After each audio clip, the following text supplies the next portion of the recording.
చెప్పినా కూడా ఆయన చెప్పిన దానికి ఆ శాంక్టిటీ ఉంటుంది. కాబట్టి అసలు కాళేశ్వరం ప్రాజెక్టులు ఏ విషయంలో రేవంత్ సర్కార్ కమిషన్ ఏర్పాటు చేసింది అంటే మేడిగడ్డ డ్యామేజ్ తో పాటు ఏ అంశాలపై మేడిగడ్డ అన్నారం సుందిల్లా అంటే ఆరోపణలు ఎక్కువ ఉన్నాయిలో వాస్తవాల కంటే వాటి మీద విచారణ జరపమని వేసింది. అంటే ఒక సుప్రీంకోర్టు రిటైర్డ్ జస్టిస్ అలా అలవోకగా జడ్జిమెంట్ ఇవ్వడు కదా, ఆయన ఇచ్చే తీర్పు కోసం అందరం వెయిట్ చేస్తాం. సో ఈ దీని మీద గౌరవం ఉంది కేసీఆర్ కు, ఈ కమిషన్ మీద. ఆయన ఏ కమిషన్ మీద గౌరవం ఉంది. నరసింహారెడ్డి గారు స్వయంగా చిట్ చాట్ చేసి కొన్ని మాటలు వదిలిపెట్టి ఆయనకాయనే ఇది చేసుకున్నాడు. ఆయన మీద కూడా గౌరవం ఉంది. చాప్టర్ 8 తీసుకొచ్చాడు శ్రీకృష్ణ కమిటీలో, అదే కదా తెలంగాణ మళ్ళీ బూస్ట్ చేసింది. ఓకే, సో అంటే సార్ ఇప్పుడు మీ ఉద్దేశంలో అయితే దీనికి కేసీఆర్ హాజరు కావాలి, హాజరై చెప్తేనే మెసేజ్ కరెక్ట్ గా పోతుంది. ఎందుకు హాజరు కావాలంటే వారు అడిగే ప్రశ్నలకు కూడా చాలా పరిధి ఉంటుంది. అన్ని విషయాలు మనం ఏవైతే ఎక్స్పెక్ట్ చేస్తున్నామో ఇవన్నీ పీసీ ఘోష్ గారు అడగరు. చాలా క్యాలిక్యులేటెడ్ ఉంటాడు ఆయన, చాలా అనుభవం ఉన్న జడ్జి. మీకు తెలుసు బబ్రీ మస్జిద్ తీర్పు ఇచ్చింది ఆయనే, శశికళను జైల్లో పెట్టింది ఆయనే. ఆయన భారతదేశానికి ఆయన ఏమంటారు దాన్ని ఒకటి క్రియేట్ చేస్తారు కదా, లోకాయుక్త లాంటిది దేశవ్యాప్తంగా. లోక్పాల్ ఫస్ట్ లోక్పాల్ ఆయన. అంటే ఆయనను చూజ్ చేసుకున్నారు ఫస్ట్ లోక్పాల్ అంటేనే ఆయన నిజాయితీ పరుడు, మంచి వ్యక్తి, బాగా సబ్జెక్ట్ ఉన్న వ్యక్తి అని కదా. ఇక్కడ మన కేసీఆర్ని అడిగే ప్రశ్నలు ఏంటంటే ఏవైతే ఇప్పటిదాకా వచ్చిన సాక్ష్యాలు ఉన్నాయో, ఇంజనీర్స్ కావచ్చు ఇంకొకరు కావచ్చు, ఎవరైతే కేసీఆర్ మీద ఆరోపణలు చేశారో ఈ will stick to that allegations. అంటే ఇప్పటికే సీనియర్ ఐఏఎస్ అధికారులు రిటైర్డ్ ఇంజనీర్లను కమిషన్ విచారించింది. ఇప్పుడు మరి కేసీఆర్ ని నేనే 100వ సాక్షినమ్మా, నా తర్వాత ఇంకా చాలా మంది అయ్యారు. ఎంతమంది అయినా కూడా ఇప్పటిదాకా జాప్యం ఎందుకు జరిగిందంటే ఇంకెంతమంది చెప్తారో లాస్ట్కి పిలుద్దాం అన్నట్టుగా చీఫ్ మినిస్టర్ కాబట్టి అన్ని ఆరోపణలు విన్న తర్వాత అవన్నీ నోట్ చేసుకొని ఆయన మీద ఎవరెవరైతే ఏమైనా ఆరోపణలు చేశారో ఇప్పుడు నరేందర్ రెడ్డి గారు ఉన్నారు డిజైన్స్, నాకు తొందర పెట్టారు, నాకు సమయం ఇవ్వలేదు అన్నాడు ఆయన. అది నిజమేనా అని అడుగుతారు. ఆరోపణల వరకే, అంతవరకే తప్ప.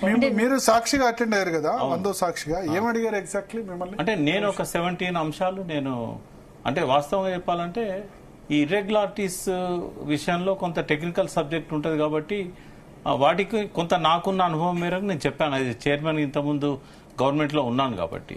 బట్ ఎక్కువగా నేను చెప్పింది ఏంటంటే ఈ అవసరం ఏమొచ్చింది మాకు, ఈ రీడిజైనింగ్ ఎందుకు అవసరమైంది అన్నారం, సుందిల్లా, కాళేశ్వరం. అయితే ఇక్కడ ఎట్లాగో మీరు సబ్జెక్టు టేకప్ చేశారు కాబట్టి ఈ అంశాల మీద కొంత క్లారిటీ ఇవ్వాలనుకుంటున్నాం.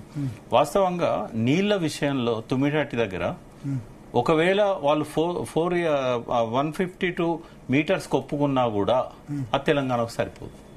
కాకపోతే గ్రావిటీతో కొంతవరకు వస్తుంది, మళ్ళీ లిఫ్ట్ చేయాల్సి వచ్చేది. అక్కడ కూడా ఒక లిఫ్ట్ అవసరం గ్రావిటీ ద్వారా. 152 ఒప్పుకున్నా ఎందుకు సరిపోయేది కాదు? ఎందుకు సరిపోయేది కాదంటే 152 అయినా 153 కూడా అనుకున్నాం కదా యాక్చువల్లీ. లేదు, 152 మనం ఫైనల్ గా చేసింది. వాళ్ళు 148 అన్నారు. 152 దగ్గర రిజర్వాయర్ స్టోరేజ్ 5.6 టీఎంసీ, ఇక్కడనేమో 1.8, ఇక్కడ 148 దగ్గర. అయితే వచ్చిన నీళ్లు వచ్చినట్టు మనం లిఫ్ట్ చేయలేం, ఫ్లో వెళ్ళిపోతా ఉంటది. ఆడ మనం ఎత్తిపోసుకోగలిగేది 44 టీఎంసీ, మనకు వచ్చేది 102 టీఎంసీ, 165 టీఎంసీ అక్కడ అవైలబిలిటీ ఉంది. బట్ 63 టీఎంసీ అనేది పై రాష్ట్రాలకు ఎప్పుడైనా వాళ్ళ వాటా, అది ఎప్పుడైనా ప్రాజెక్టులు కట్టుకోవచ్చు, వాళ్ళని ఆపలేం మనం. వాళ్ళ వాటా లేకుండానే ప్రాజెక్టులు కట్టుకున్నారు, వాటా ఉన్నాక వాళ్ళు వదిలిపెడతారు. గ్రావిటీతో కదా సార్, ఎక్కడికి గ్రావిటీ? ఇది 9 నుంచి. సార్ ఇది ఎట్లుందంటే కాళేశ్వరము, సారీ మిమ్మల్ని కూడా నేను మీడియా అనే వర్డ్ యూజ్ చేస్తా. నేను చెప్తున్నానండి, ఇన్ని సంవత్సరాల తర్వాత, ఇంత చర్చ తర్వాత మీరు ఇట్లా మాట్లాడుతున్నారంటే 9 నుంచి గ్రావిటీ ఒక సింగరేణి మైన్స్ దగ్గర ఒక చోట ఒక లిఫ్ట్ పెట్టారు. ఒక మాట సార్, ఒక మాట, చిన్న లిఫ్ట్ ఏం కాదు సార్, అది 40 మీటర్స్. నేను ఏమంటున్నా అంటే ఏనుగు 5 గుడ్డి వాళ్ళు, కాళేశ్వరం అనేది ఏనుగు. ఈ 5 గుడ్డి వాళ్ళల్లో మిమ్మల్ని నేను అలా కల్పన గానీ, ఎందుకంటే మీరు ఇప్పుడు సవరించుకున్నారు, ఒక లిఫ్ట్ అవసరం అని చెప్పారు. కానీ సోకాల్డ్ మీడియా కావచ్చు, సోకాల్డ్ ఇంటలెక్చువల్స్ కావచ్చు, నేను ఒక కామన్ మ్యాన్ పరిధిలోకి వచ్చి అడుగుతున్నా. నాకు తెలుసు, ఎందుకంటే నేను హనుమంతరావు గారి దగ్గర కూడా కూర్చున్నా. హనుమంతరావు గారు కూడా మీరు కన్విన్స్ చేశారు, మైన్స్ దగ్గర ఒక చిన్న లిఫ్ట్ పెట్టాలి. బట్ ఖర్చు డైరెక్ట్ గా చిన్న లిఫ్ట్ కాదు సార్, ఎల్లంపల్లి వరకు. ఒక్క నిమిషం, 160 టీఎంసీ కదా ఎత్తిపోసుకోవాల్సింది. ఒక చిన్న లిఫ్ట్ తో 160 టీఎంసీ ఎత్తిపోసుకోగలుగుతామా? చిన్న లిఫ్ట్ ఏం కాదు, ఆడ కూడా ఇక్కడ ఉన్నంత కాదు కదా, ఇక్కడ ఉన్నంత ఇప్పుడు ఎత్తిపోతలు మేడిగడ్డ, అన్నారం, ఎందుకు సుందిల్ల, ఎందుకు ఎత్తుకోవాల్సి వచ్చింది?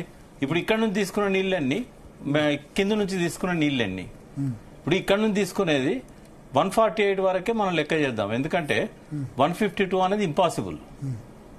ఫస్ట్ 2-3 విషయాలు సార్. ఆ బ్యారేజ్ ఇంపాసిబుల్. తుమ్మిడేటి బ్యారేజ్ అనేది రేవంత్ రెడ్డి గారు ఇంకొక 10 ఏళ్ళు కష్టపడ్డా కూడా అది ఇంపాసిబుల్ అని చెప్తున్నాను నేను. ఎందుకు అంటే ప్రపంచంలో ఎక్కడ కూడా స్క్యూ పద్ధతిలో బ్యారేజీలు కట్టలేదు.